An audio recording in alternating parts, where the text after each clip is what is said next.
Tim and Tony podcast brings you the Mile Manor Movie Review with your host, Tim. and Tony. On this week's episode, we will be talking about Batman Hush.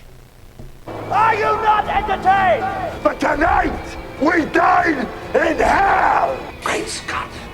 You play ball like a girl! Are you good? We're on a mission from God. Life, finds a way. I have come here to chew bubblegum and kick ass. And I'm all out of bubblegum. Yippee-ki-yay, motherfucker. We came, we saw, we kicked its ass.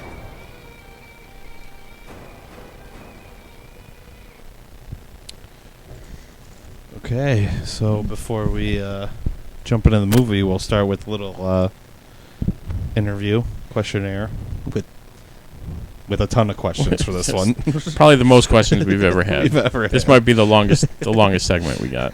So, why this movie? Well, it was released, so they keep doing the releases of like animated versions of the stories or the comics that they do. Mm-hmm. It was on DC Universe, and we had both recent. You definitely reread it recently. I've read it recently enough. Yeah. I would like to reread it, but I can't find where. Neither of us can find it. The book disappeared. After I read it, it just disappeared. It turned into the movie. Yeah. Yeah, and neither of us has seen it. Did you see Right? it? No, Yeah. I haven't seen it. Yeah, so it was a first for both of us. Yes. And they didn't release it in theaters like they did Killing Joke, so we couldn't go see it. I know. I wish they would have. This would have been a good one to see Yeah. in theaters. That and Death of Superman and Reign of the Superman. Reign of the Superman was really good. That's next up. I think I'm gonna rewatch them all in order, like the way that they are. They are, yeah. Because so far they've been very good. I started making a list somewhere of like all the movies and TV shows on DC Universe that I wanted to watch, and it was basically just everything. It was just so I was like, I can't keep doing it. It'll literally just be the entire catalog that they have. Okay. Which one did you prefer, the comic book or the movie? I mean, we'll get deeper. Yeah, into we'll get it, deeper into it.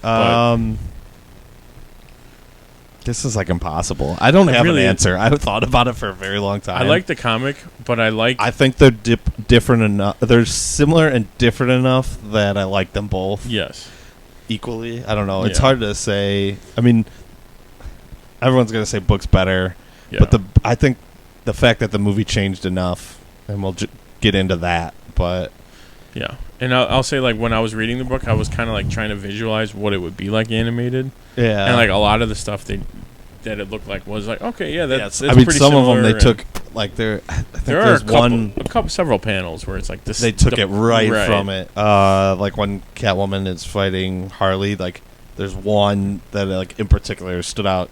So I watched it twice in the last week or whatever. Yeah. One I was drinking, so I didn't remember. I wasn't paying attention. I wasn't paying attention completely. So I was like, I gotta rewatch it. There's a difference watching the two. I enjoyed it both times though. But there's one where they took it the second time through. I was like, oh, that's I remember that exact panel. Yeah, but let's jump right into our first segment, a Tim and Tony review of Batman Hush. Hold on to your butts. This week we will be talking about the adaptation of the Hush storyline by Jeff Loeb and Jim Lee. Just go right in order. Go in order. All right, so I will start with my honorable mentions. First one is there's the opera scene with Harley, but the opera singer, his clown makeup is the exact same as that was Heath Ledger's mask in The Dark Knight. In The Dark Knight, which is Cesar Romero's first mask of like the first Joker. So yeah, you're right. That was another cool. That was just right away noticed that one. And then I loved the Batman and Catwoman working together montage was great. Oh yeah, where like taking out Penguin, Two-Face, and basically all the other villains that they didn't put all the way in. Number 5 would be the Joker scene. This was really good in the animated movie, just because like just shows you how far he goes, and you could show more of him beating him and stuff, and you get more of a like, oh, he might actually do it, as opposed to like the book where it's like, oh, maybe he will. Yeah, this you're like, oh, he's not stopping. Mm-hmm. Like, yeah, and you could hear like and Gordon trying to stop him and stuff that's just a really good scene. Number 4 is Batman vs Superman. I love the brass knuckles. Kryptonite was awesome. And then like him, and then Lois falling off the building and him saving her at the end. It's like, you put her in danger. It's like, I knew you would save her. Yeah, I knew you would snap out of it and do it. Or it's like, I know he's a good person and I'm not. Like, oh yeah, that was a great line too. Yeah. Number 3, the Batsuit, when they pulled out the new one with or I guess the old one. Yeah, but the old one, but with better it was better head helmet protection. Yeah, that was awesome, and it's like the exact same one from the comic book, which is sweet. Number 2 is the cast. This cast is unreal, and I know we're gonna talk about a couple of them, but like Rainn Wilson as Lex, who I totally forgot about. God, whoever. Nightwing is the guy from. He was the Doctor in Firefly. I don't know if have you seen that yet.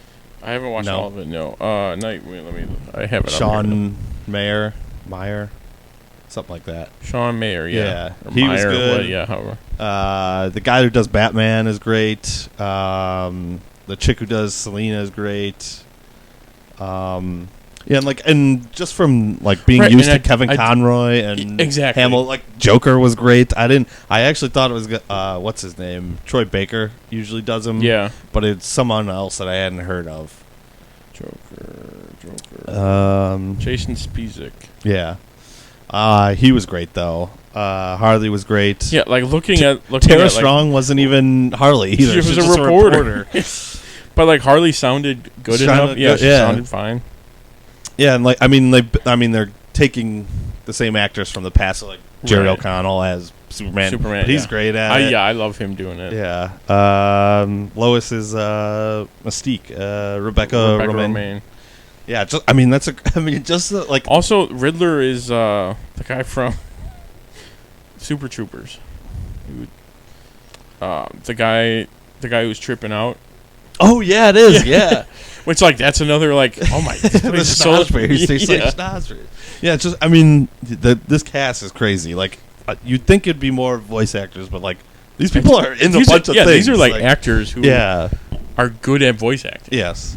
And then my number 1, spoiler alert, if you haven't watched the movie, go watch it. Or read the book. Yeah, but the Riddler, especially in this one, they made him awesome. Not expecting. Yeah, because he's like the puppet master in the book. But this one he's like the puppet master and like the main villain. And everything. He is Hush.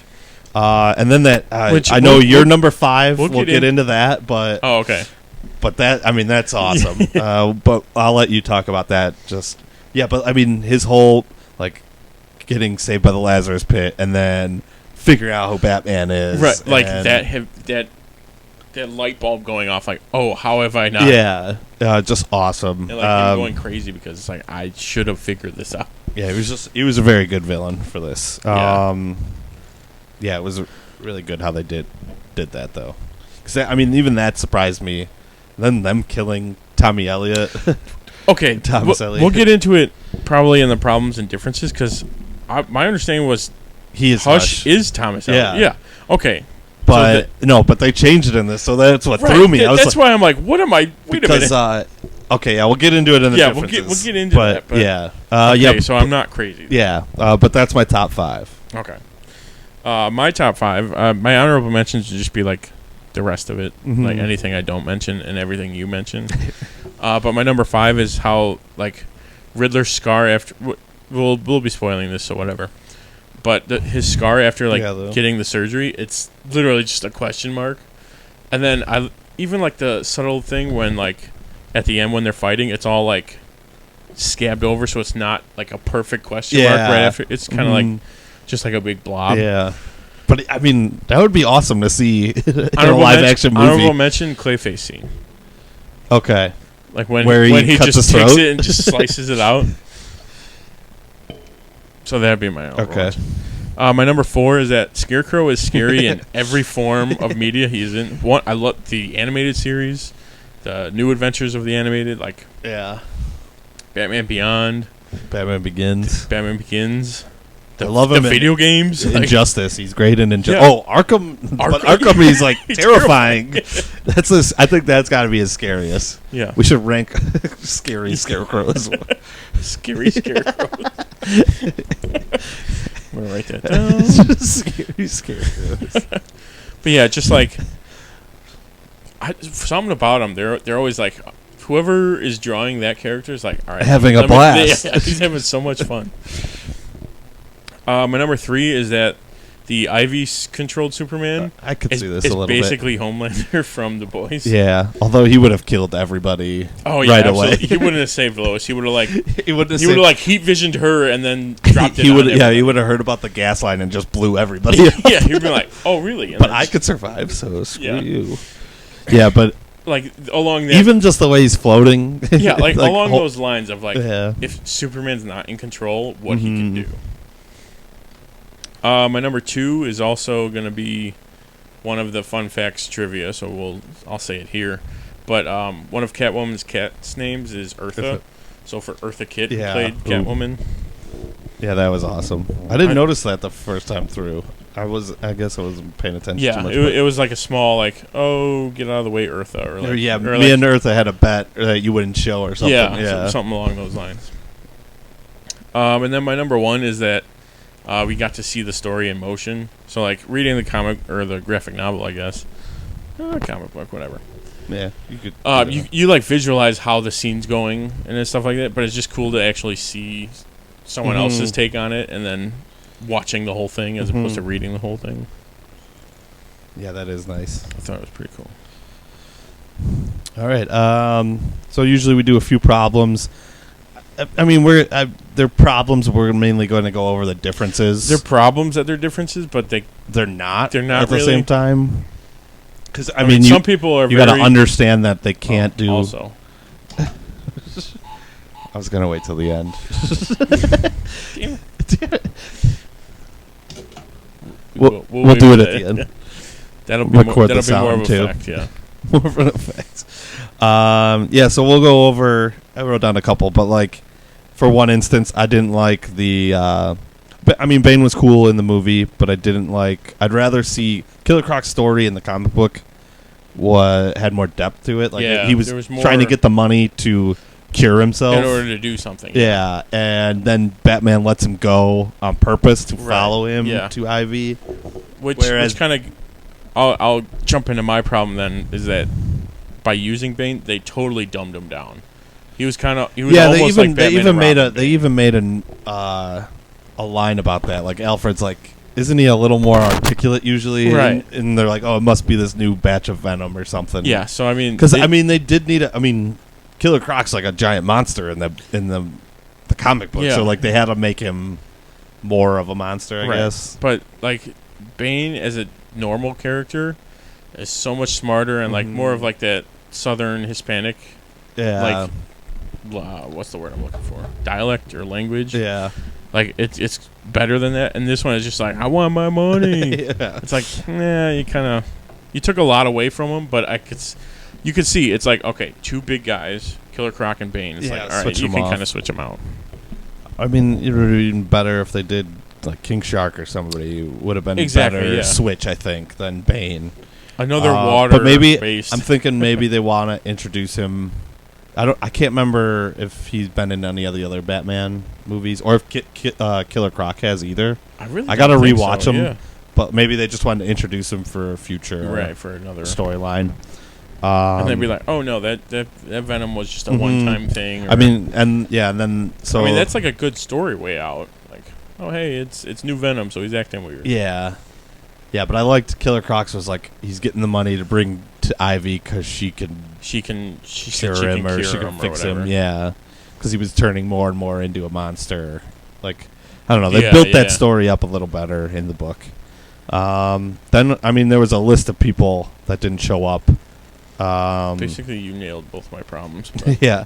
Jason Todd was my favorite one in the book. Yeah. That didn't show up in the movie. That was one of the cool things. But he hasn't been introduced in this arc of movies yet. Right. So, like, that wouldn't have made sense to bring him in. In, like, passing, maybe just because Damien's Robin. So that, but that would mean he'd have gone through. Have they? I don't think they've shown Tim Drake either, though. I think it's just been Damien. Oh, you're right. So that's why Tim Drake's not in this one either. Huntress hasn't been introduced, so she wasn't in this. But they did replace her with Batgirl. And replaced Oracle with Batgirl, because we get her both doing both almost, I feel like. You're right. It's like, okay, just throw Batgirl in. She is both of them. Yeah. So. Well, they haven't. I guess they haven't done Killing Joke line yet. So like maybe we'll get another one of those, or at least that. It wasn't this Batgirl. Not Stephanie Brown. She was a Robin, right? Mm-hmm. The other one. No, we've had Batwoman though in these ones. Oh, okay, that might be what you're thinking of. Yeah. Pretty sure in Bad Blood she shows up. Bad Blood, yes, for sure. Mm-hmm. That's mostly what it's about. Yeah, then we didn't get Two-Face or Harvey Dent, who is like the hero, one of the heroes of the book. Raish or Talia al Ghul don't show up. Right, they replaced. They replaced Raish with Lady Shiva, and then replaced Talia with Lex Luthor, because in the comic book she's running LexCorp because he's the president. Right. And Raish is the one that says that someone used the Lazarus Pit to he's like Bruce. That's right. Yeah, and then, I mean, this is not a problem, but, like, one reason why I guess the comic book's always better is because when you read a Batman story, you don't just get their dialogue, you get his whole everything. Thought process and internal thoughts and just everything. So, yeah, and I don't know. No comic book movie has ever attempted to do that yet. No. I guess the closest I could think of would be like Watchmen, but we're just reading passages of Rorschach's journal. The journal, yeah. But like that's the closest we've ever been to getting their internal. Because that's hard. Because you don't want to like just put a wall of text on the screen. Yeah, but like, or just like them not talking, but you just hear them. I guess you could kind of do something like that, but like Batman does it so much that that's all you would get. You would never see him actually open his mouth. Exactly. It would just be him voiceover. Maybe just get someone to play Batman and then have Kevin Conroy read it. just read all of his inner thoughts. It would be awesome. Yeah, that would be good. Yeah. Yeah, and then, I mean, what else? There was a few other differences from the book. I mean, we mentioned Riddler is now Hush. Yeah, Jason Todd's not in the story at all. Which that was and so Lex Clayface is pretending to be Jason Todd in the comic book. Spoiler alert for the comic book, sorry. Yeah. But we've already done an episode. Yeah, we've done an episode of the book. But Clayface is pretending to be Jason Todd, and that's how Batman figures it out. Yeah. I don't think he calls him Bruce at all. No, there's like one line where he calls him Batman or something instead, and Bruce and Batman's like, yeah, you would have called me Bruce though. So Clayface pretends to be Riddler instead. I'm trying to think. That's really. Lex Luthor's in the Justice League. He says that, so that's got to be from another movie. That's from Reign of Superman. Yeah. That one might be one of my favorite ones. We should probably do. We should do both of those. Death of Superman and Reign of the Superman. Yeah, back to back. Yeah, those would be two good ones to do. Yeah, and that's... small characters are different. The main... Joker gets kidnapped. He was in on it in the comic book. Yeah. In on most of it. I don't think he knew Clayface was Thomas Elliott at the time, but yeah, he wasn't kidnapped and then released immediately. Yeah. But I thought that was clever. Mm-hmm. Yeah, and then there was I'm gonna blank on it was like Bruce Wayne's mechanic. Oh yeah, that entire Horace Wallace. It was something like that. I will look it up real quick. But yeah, he was mute and a hunchback, and he was like that's why he helped Bruce with all the stuff, and then no, wasn't there like a story like it was like an early, and then Thomas Elliott helps him though and gives him his voice back, and then Harold, and that's how he found out all this stuff about Batman, like all the Batcave and all that stuff. Right, because didn't he help him like fix the first one or something? Yeah. They left him out. Yeah, Two-Face was the biggest one. They left out a lot of like Metropolis stuff, or they left out like the flashbacks of Tommy and Bruce. That's what it was. Okay. Because remember they go to Metropolis and they see Alan Scott, Green Lantern. Yeah, that's it. Yeah. And was it like a freeze guy? Icicle. I think I want to say Icicle. They left out all the past with that. Well, and it's like it makes sense though that they did because he was not the villain. If you would have dove deep into that made the bar scene where I'm like, oh, shouldn't he be like, all right, fine, I know now both of them are together. Yeah. Like, and then when he didn't do that, I'm like, okay, that's kind of that's an interesting move. I mean, other than that, it's more or less the same, but there are just the ending and a bunch of differences. Yeah, nothing too different though. Like they replaced all the things they did. I was gonna say anything they took out, they replaced with something else, basically. That worked. Yeah. All right. Favorite quotes. This was a tough one because there was none on IMDb. So. There was not a lot. I wrote down the 2 when I was watching it. The first one I have is the very end. Catwoman's yelling at him for trying to save Riddler, who killed Tommy. He's like, I had to try. If someone can be saved, I have to try. Yeah. Just a great Batman line. Yeah, that was a good part. Yeah, and then this one I did write down while I was watching it. Alfred's gives him the new suit. He's like, do try to avoid blows to the head. I'd prefer not to butler the world's greatest vegetable, sir. Just the way he said it was. And then the third one is right after Catwoman kicks Poison Ivy in the face. Yeah, like knocks her out. It's like, was that really necessary? And Batman and Catwoman say, yes. They were both very much into that. Mm-hmm. And then my quotes, my first one is right when they were going to Metropolis. And Batman goes, pack the jewelry. Like he's talking to Alfred. He's pack the jewelry. And he just goes, oh, dear. Oh, dear. And then we get to see what the jewelry was. I mean, knowing it would be some sort of kryptonite, but that was that was another difference. It was a ring in the comic book and brass knuckles in the movie. Was the lipstick the same? I think the lipstick was the same. Yeah, because the ring used to be Lex Luthor's back in... I mean, it was in the comics, so it went back, and Superman got it and gave it to Bruce. Yeah. To hold him in check or whatever. My second one is when Catwoman and Harley are fighting. Catwoman goes, your Jester drag was over in the 90s. Now it's just sad. Because she's in her the iconic black and red suit with like the ears. Giant mallet. Yeah.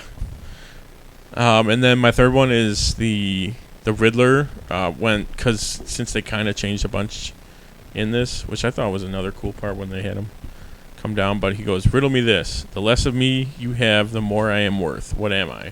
He says, answer, a friend. And then Thomas comes swinging down. Comes swinging in front of him. I'm See, like, oh, man. Even up until that point, I was just like, he might still be alive. And then he was swinging. I was like, he's dead. Yeah, and I was like, I mean, they've already shown Riddler, but I was like, maybe he's part of it still somehow. Nope, he's still just dead. He's gone. Okay, now that we're done with that, let's move on to some TNT trivia about the movie, starting with Who Am I? Truth is, I am Iron Man. I'm Spartacus! I'm Spartacus. I'm Batman. I'm Wayne Brady Betts!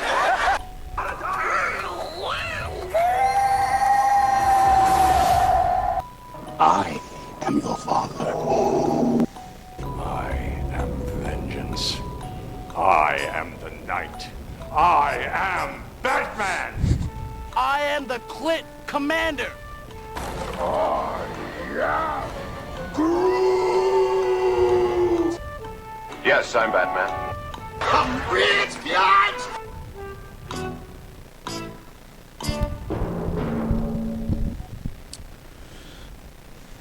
All right. So for Who Am I went with this person. They were in. Now guess what they were in. Oh, that'd be an interesting way to do it. Actually, that'd be very difficult though. Yes, because some of these are impossible. Some of these are crazy. First one is House, Once Upon a Time, Star Trek, and Big Stan. Jennifer Morrison. Did you go with the same person? No, but when I looked up the picture who it was, I'm like, oh, she's from the first two you mentioned. Yeah, and she's from here. How I Met Your Mother and Grind was the first movie I saw her in. She's the female love interest of the movie. Oh. Pro skateboarder. Grind. Such I a haven't good movie. I know I haven't seen that in a while. I can't find my DVD of it. I gotta buy it again. Yes, but she is from Arlington Heights, Illinois. Yeah, I'm reading this. Yeah, she's a Chicago Cubs fan.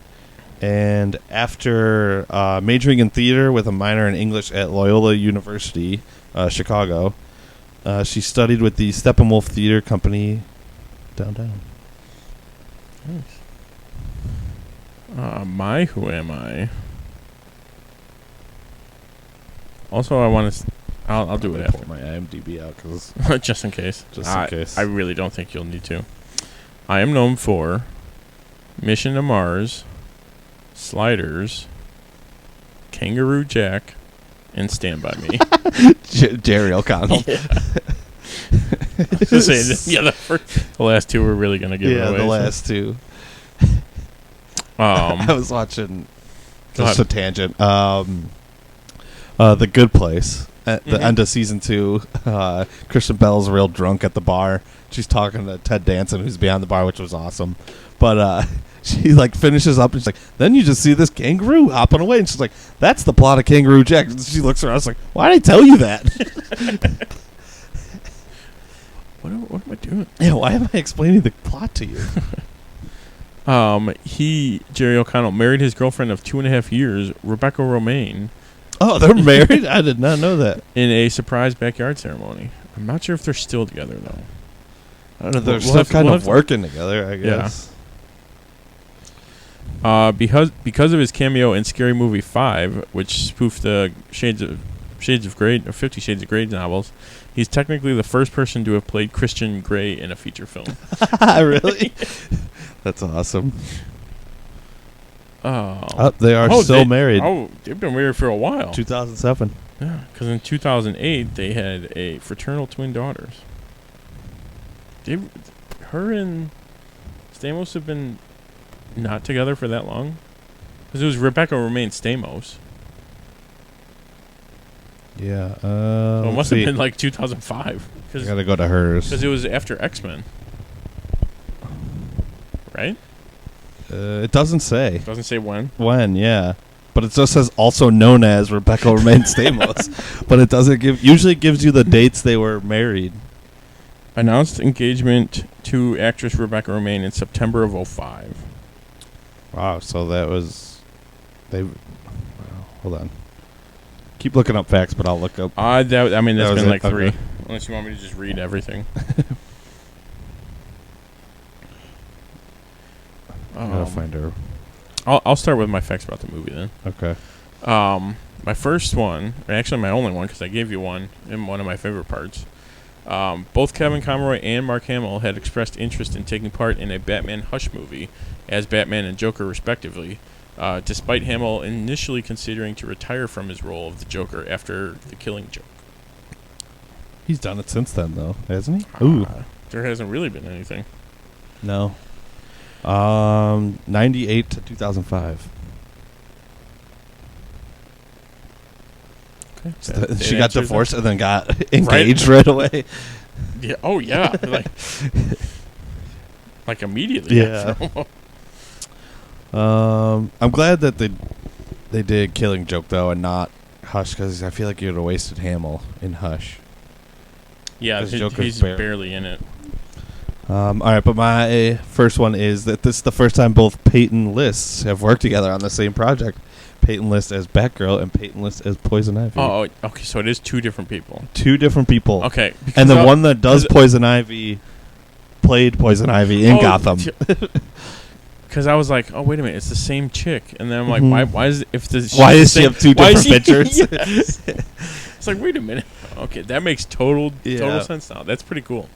Yep. Also, the paintless that was in Gotham was Golden Glider in Flash. Yeah.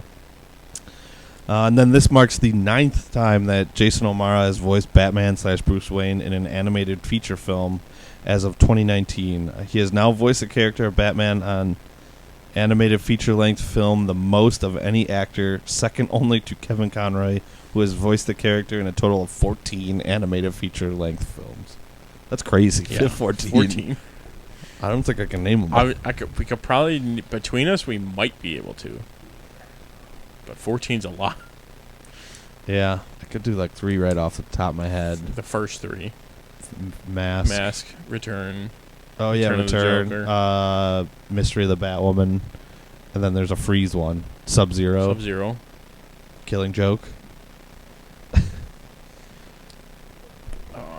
That's Ninja, it. Gaslight. Did he do Ninja? Didn't he? Or was that Jason O'Mara? No, I think that was all the Justice Leagues. So that's another like 5. Oh yeah, that's a lot. Yeah, and we got to 5. Yeah, so we definitely couldn't. Yes. All right, final thoughts. I think we pretty much we pretty much covered everything. Covered the whole movie. It's an hour and a half, I think. If an hour and 20 minutes. I think an hour and 20. It is a great movie, though. I mean, DC animated. AU. DC AU, yeah. Is it? Yeah. Yeah. DC Animated Universe. Mm-hmm. Is very good. And they know what they're doing. Yeah. That's what we should have. That I know is in my... Oh, no. No, it's over there. What? The 10? The 30? Or 30? The 30 animated? Wasn't it like the 10 year or something? It was the 10 year, the like 30 animated movies or whatever. I know, you could have put that up. Should have. But that's the one that it fell and like the cool binding like snapped because it's 10 pounds. It's a shame. But there's going to be one day where I just pop one in and just go from each one. Maybe a couple days because that'd be a while. Yeah. No, I mean, none of them are that long though. The most maybe an hour and a half. Yeah. Yeah, but 2 days. I think you could do it in 2 days. Oh, for sure. I have faith in you. Okay, next up, we'll pretend like we're in charge and recast the movie. I was really bored in the beginning of the week, so you went ham. I casted almost the entire movie. I was gonna say anyone who has like a speaking role. So I recast it with anyone that has played the role already. So Batman, I went with Michael Keaton. Nightwing, I went with Brenton Thwaites. Yeah. From Titans. I guess he hasn't played Nightwing yet, but he is. He is Dick Grayson, though. We'll get to that. Yeah. Yes, you do have it. Alfred, I went with Alan Napier from 66. That nails it. I mean, I like. Oh no, that even is him. Yeah. What? I was thinking Batman and Robin, but that is. Oh no, that's Michael Go. That's who I would pick. I do like Alan Napier though. Yeah. I don't know. I think if I would have went. I like the Gotham one. That guy's a badass. Oh yeah, the British guy. If we were, Michael Caine is great. There's too many good Alfreds. So yeah, I had to Jeremy Irons. Yeah, just too many Alfreds to go with. We need an Alfred movie. Like that joke. Catwoman, I went with Michelle Pfeiffer. Batman Returns. I would go Anne Hathaway. You would? See, I don't think so. For the voice. Yeah, no. I would. I think Pfeiffer for sure. See, and I'll do my recasting along with his because I only recast one person. Gordon, I would go with J.K. Simmons. Yeah, that's a good one. He's got a good voice. Yeah. Gary Oldman I had him on there, but kind of wanted to switch it up. He's a performance guy. Yeah, I wanted to switch it up. Superman, Tom Welling. Absolutely. It was between him or Brandon Routh, though. Or I mean, Christopher Reeves, but that's like the obvious one. Yeah. But I only went with Tom Welling because Lex Luthor is Michael Rosenbaum. Absolutely. Has to be. Lois Lane would be when he's swapped with Flash's body. Like yes. Lois Lane would be Margot Kidder. Bane. I mean, everyone thinks it's going to be Tom Hardy, but it's Doug Benson from the Lego Batman movie. You would expect it to be. You would expect it to be. You would be wrong. Poison Ivy. I went with Peyton List, I think, from Gotham. Has been the best Poison Ivy, I think. Yeah. The most probably faithful portrayal, sure. Yeah. Didn't mind Uma Thurman's because they were going. She was okay. They were going. For that. Yeah. Batgirl. I went with Tara Strong. Just because she's the best Batman, the animated series. She's really series. only been one Batgirl. Because everyone's either Batwoman or Robin, right? Yeah, animated. In the animated, yeah. At least. Even in the comics, right? Yeah, because we've gotten what's her name? Carrie Kelly played Robin. She was Robin, not Batgirl. Yeah, that would be like the closest, I think. Thomas Elliott. I went with Kevin Conroy from Arkham Knight. He voiced him. He voiced them both in Arkham Knight. That's watch those cutscenes. They're pretty good. Joker. I went with this is like we've gotten a million great Jokers, but I like went with Cameron Monaghan from Gotham, just because there's one scene in Gotham where Bruce Wayne's punching him in the face, and it's when he's got his face stapled to him, and it like falls off, and that just that's like the perfect for this movie. That would be transferable. Just getting really punching in the face. Harley, Margot Robbie is like the only person that's not animated. Yeah. Clayface, I went with Ron Perlman from the animated series. I think this would be a good. perfect casting. And they should do that now. They need to do a Clayface. and he would be just great at it. Even if he just did the voice after he turned into Clayface, and you had him be somebody else. And we'd probably have a better chance now that they're doing more like detective side with Robert Pattinson. Yeah. Like Clayface, unless you wouldn't know who is if he's real or not. Scarecrow, I went with Cillian Murphy from Batman Begins. And then Riddler, I went with Frank Gorshin, because that would just be crazy to see him go real dark. Give him a question mark on his forehead. Oh, as opposed to everywhere else. The only extra one that I had was for Riddler. I would do Taron Egerton, whatever. Yeah, that's a good one. Just because for whatever reason, when I could see him playing when I was especially this it, movie, he cut like the way it's weird, but like the way they animated it kind of reminded me of him, and it sounded slightly like him. So I put two and two together. I'm like, I would like to see him do it. Yeah, like playing like the goofy Riddler and then playing the really dark one at the end. Yeah, having him snap like that would be cool. Yeah, because you need someone that can play like that, like goofy type character. But then if you were doing this exact live action, you need someone who could have fun with it, and then who is like an imposing threat. Yeah, that you like. You're almost nervous for Batman, and I could see him. I'm trying to think of doing this movie in a like live action, like real. I could see that would be cool. Yeah, just this exact movie, but with people. Yeah. They'd probably change it. They'd probably do it a little bit closer to the book, I would think. There's too many characters Although in the book, Bane though, would be easier because you don't animate a giant crocodile. We've seen Killer Croc, though. For like 10 seconds. Maybe total. Yeah, but that would be a cool... We didn't get to see him fight Batman, though. I kind of want to see that. You are correct. Now it's time for us to rank our top 5 Batman animated movies. Oh, I almost went number 1 first. But my honorable mentions, these are just like the oddball Batman movies where it's not like really... Almost one-offs, but not really. Yeah. But like, so the first one, Lego Batman movie. Number 2, Justice League Dark, because he's kind of not the main... I mean, he's one of the main guys, but not the main guy. And then Batman Beyond Return of the Joker, because it's a different Batman leading, but we still get Bruce Wayne. Right. He's still in it. The original one's still in it. Yeah. And then all the rest are my other honorable mentions. But number 5 would be Year One with Jim Gordon playing Batman. Yep. What is his real name? Bryan Blanking. Cranston. No, Bryan Cranston's playing Commissioner Gordon. And then Gordon from Gotham. Ben McKenzie is Batman. That's what it was, yeah. Yes. Great movie. It was really good. Then my number 4 is the Dark Knight Returns, Part 1 and 2. I think those were the first. Those might be the most. Those are really very close to the comic books. Like almost page for page they were.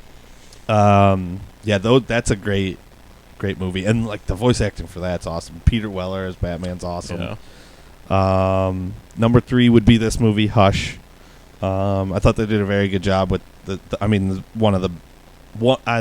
my favorite Batman storyline, I think, and they did a very good job of it. I haven't read like a lot of the ones that I want to because I want the books of them and read the books. Read the whole storyline. I should probably just either like look it up or see if there's a movie on them. But yeah, I would agree with you. Like this is top 3, maybe.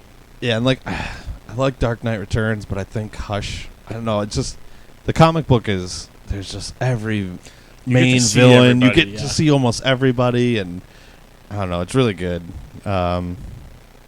It's one of my favorites, and I think they did it justice. Number 2 would be Batman: Return of the Caped Crusader, the first animated movie with Adam West, which was awesome to see him as Batman again, and that movie's really good.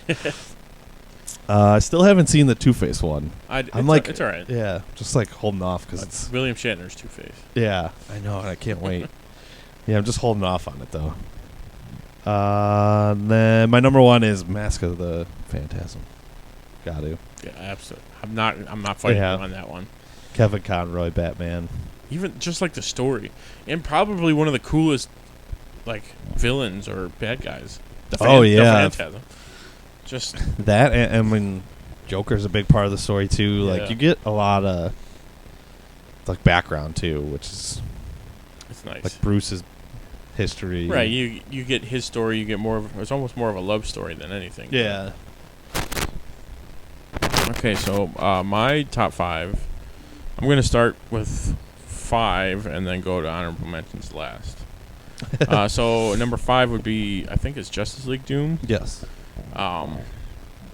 Tower of Babel. Yeah. Storyline. Number 4 would be Lego Batman. This is a great movie. I had a lot of fun with it. Number 3 would be this one, so Hush. Number 2, Dark Knight Returns. Like you said, it was like spot on with the comics, even though I haven't read them. But they were really good. And then my number 1's Mask of the Phantasm, just because it was. I think I still have the VHS of it somewhere. That's awesome. And then my honorable mention would be the rest of the movies, just because they are all so great. Yeah, they rarely mess up an animated movie. Yeah. So I mean, a lot of hubbub was made of Killing Joke, where it's like I enjoyed it. What I mean, if you're gonna make a movie out of like a 90-page book, you do have to kind of add some stuff in. I don't even think it's 90 pages. I think it's less than that. Probably, it's one of the shortest stories they made a movie about. Yeah. But I enjoyed it. Okay, for our last segment, let's talk about the geek news.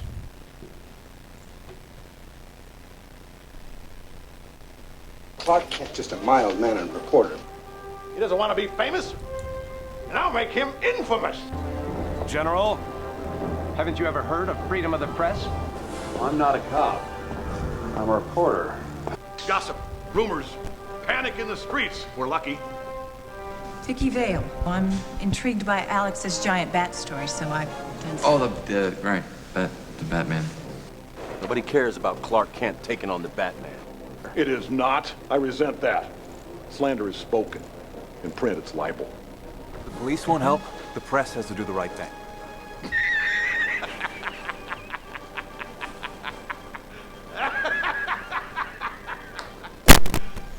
You serious? Okay, first up on the docket, Bond 25 got a little teaser, and we got the title, and it will be No Time to Die. I like it. Yeah. And then I watched another one where it showed some behind the scenes. I didn't watch that one. It was like a minute long. It's, like now I kind of want to just go into movies, like maybe see the trailer. It doesn't. Yeah, it didn't. I mean, no one talks during it. It's just like it's a song playing in the background, and it kind of showed places they were filming. So, yeah, it was pretty cool though. I can't wait. I can't wait for that. I might go back and rewatch all of them. All of the Daniel Craig ones. All of them. All of them. I think I calculated I started a while ago. Before Spectre. I think it was like up to 2 days, like 48 hours of continuous watching. Done. And that was like, I think, and you know what? up to Skyfall. I have the list on here from one of the last ones, one of the last episodes we did. I have it. Who played each one? Who played each? Like Bond. Each Bond. Yeah. So I would definitely go through and just. I mean, I've seen. There's a couple of the older ones I definitely haven't seen. Yeah. I don't think I've seen either of the Timothy Dalton ones. Really? I don't think so. I think I own both of those on VHS. So that'll be fun to do. Little T-Dalt. But next up, some sad news, possibly. Possibly. We don't really know what's for sure, but Spider-Man may be leaving the MCU as Disney and Sony negotiations over the character. No one can decide what they want, and no one will agree to what the other wants. So I think originally, I know some of the original contract was, I think it was MC or Marvel had to put up the production costs, and they got like 5%. I thought that Marvel put it up. Sony got all the movie profits, and Disney had the merchandise. See, I thought Disney got at least 5% of the. And then they got all the merchandise. But I think they've had the merchandise though before. They have before. Yeah, they've had that for a while. Because they do animated shows with Spider-Man in it all the time. Right. I feel like. Yeah, but now Disney wants 50%. And then I don't know what they want on the. I think they'll still put up the production costs. I think so. And you know what? There was rumors where like if the second Spider-Man made like $1 billion, then Disney would or Marvel would get it back. But no one's really sure if that was real or not. No, which I doubt. I feel like we would have heard about that right away. That's a weird kind of thing to set it on. Maybe it was if they hit $1 billion, they renegotiate something that would make more sense. Which messed it up more. I feel like. No, but all right. I would just if I was. I mean, everyone's blaming both of them, and I've heard it both ways. Both sides are getting blamed. Yeah. But it's both their faults. It's not just one. It's definitely both. Sony's getting greedy, and Disney's getting greedier. Yes. But I feel like I don't know. So they should just split it. Sony's like, we're making $billions of dollars. Yeah, we want to keep this. Or at least like I'm fine with them doing two, because I know like a majority of the reason is Sony wants to put Spider-Man into their they want to put him with Venom. Yeah. Just do that then. He's yours. Just give Disney the Disney has to pay you, right? Or you make money off of Disney's movie. Just have another Spider-Man. Yeah, people are smart enough to get that. I think, especially with 30 Marvel movies or something. Yeah. People will be able to figure it out. Figure that out. That these two don't combine. Yeah, they're not the same. I mean, we have a whole CW universe of shows that we understand. Yeah, but even the movie universe, there's like 10 Batman in the last 5 years. Yeah, like Disney's getting cocky because they're making all these movies and they think Sony needs them. And then Sony's getting cocky because Venom and Into the Spider-Verse made a ton of money, and then this Spider-Man made $1 billion. So just idiots on both sides. We can do it. It's like, no. Amazing Spider-Man 1 and 2. Yeah, you can't do this. I mean, I kind of trust them after Spider-Verse, but now I don't trust them that they're trying to. That was animated, and it was it's like slightly different. Where they used a bunch of different. But it seems like they let those guys do what they wanted to do. So as long as you trust who you're letting create the thing, then it's fine. Yeah, you're not putting in your opinions. But yeah, I'm sure this will be in the news for a while until we get it completely settled. Next up, Brandon Routh and Courtney Ford will be leaving Legends of Tomorrow as series regulars. Yes. I believe they're leaving right after the right after the crossover. But it sounds like they're not going to die. It sounds like the writers are like, all right, let's move on. It sounds like they're finishing up their storyline, and like they might be back, but not right now. Brandon Routh is Superman now, so he don't care. Yeah. Yeah, and then I guess this leaves only Mick and Sarah. Yeah, are the two original. That's crazy. And then we also got news that Matrix 4 is happening with Keanu Reeves. And Trinity, I heard. I don't know what her name is. Trinity. Yeah. She was in Jessica Jones. I know that. Trinity. I don't remember 2 or 3 that much. I remember 2 a little bit.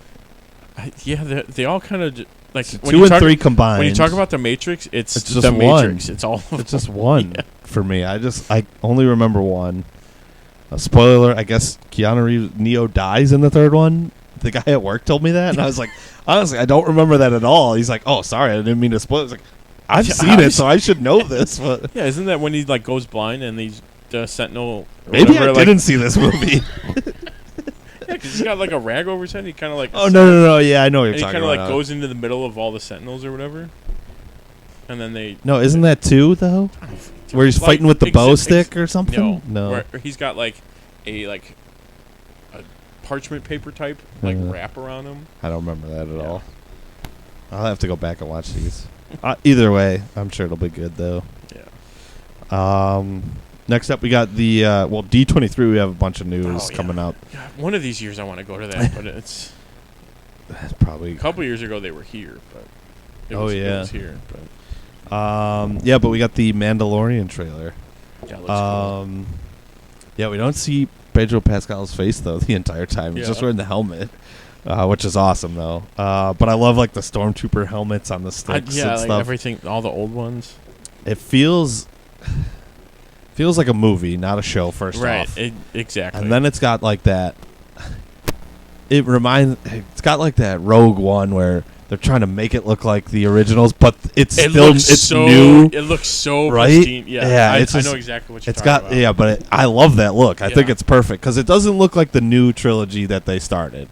Like that looks almost like future stuff. Like other stuff's older, but like I don't know. It reminds me of Rogue One a lot. And then I love the guy at the end. Is what's his name? Werner. He's a director. He directed. That Nicolas Cage movie, Bad Lieutenant, Port of Call, New Orleans. Oh, really? But he's in Parks and Rec. He sells Andy and April their house. It used to be a insane asylum for the doll makers or something like that.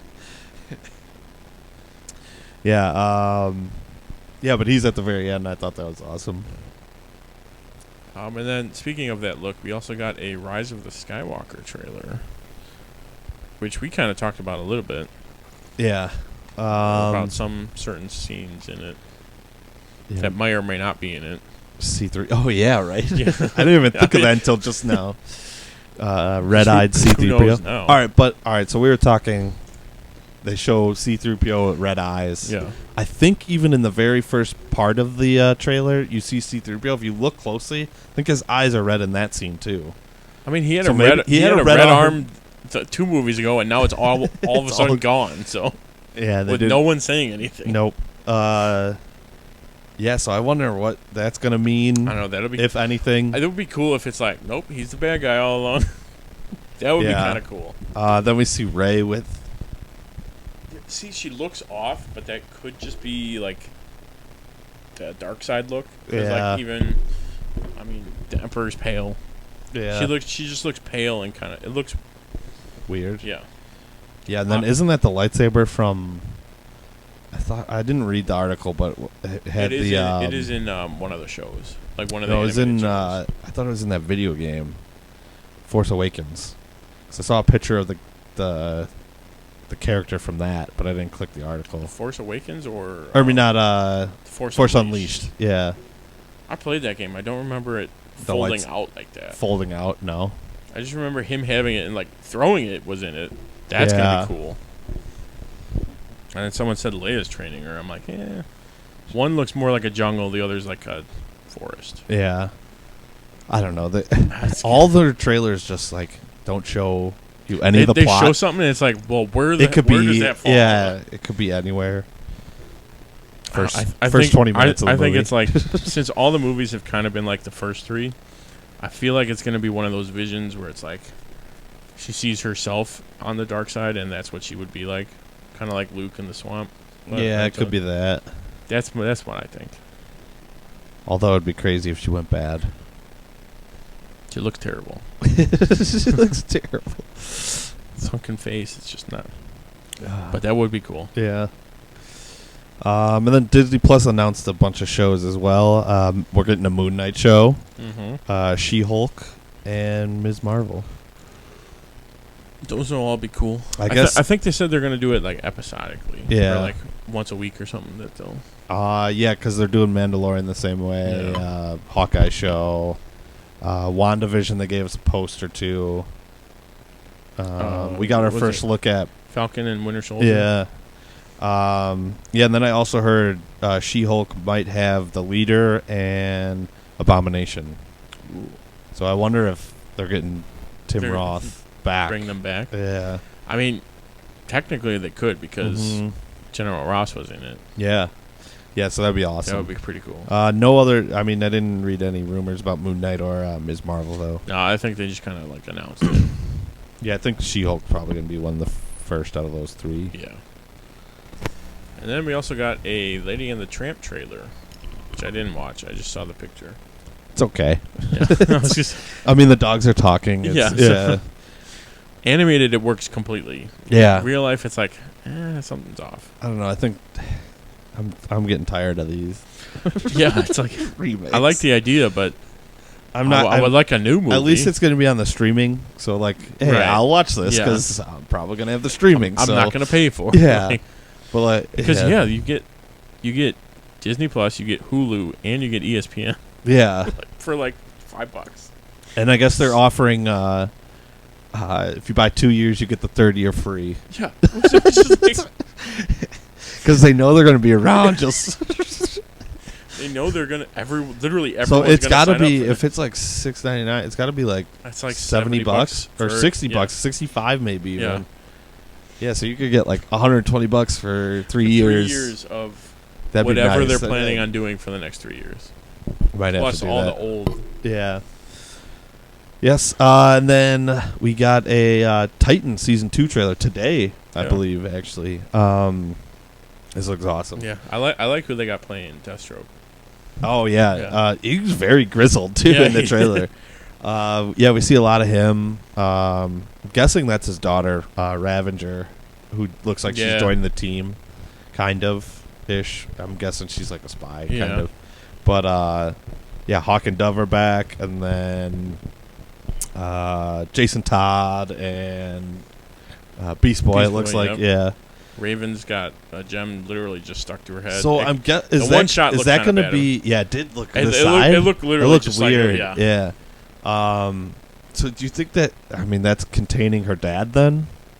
Like holding? Isn't that what I'm not too familiar with her in the comic books on any like Teen Titans. I think that's. I know that she like keeps her dad off at bay, but like that could be. That makes. So they would. The first because maybe they beat him right away. The first episode better be that, or I'm going to be upset. You don't spend an entire season leading up to it, and then the last like 10 minutes. Oh yeah, here it is. But then all the previews for the next season have nothing to do with anything that had happened. Anything that happened in the past. But I can't wait.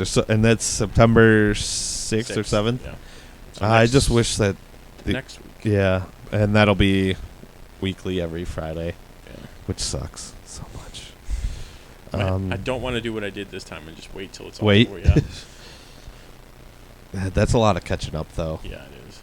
But it's nice to just be able to keep watch them right all the way through. Watch them through. And then last up for news, Nathan Fillion and Steve Agee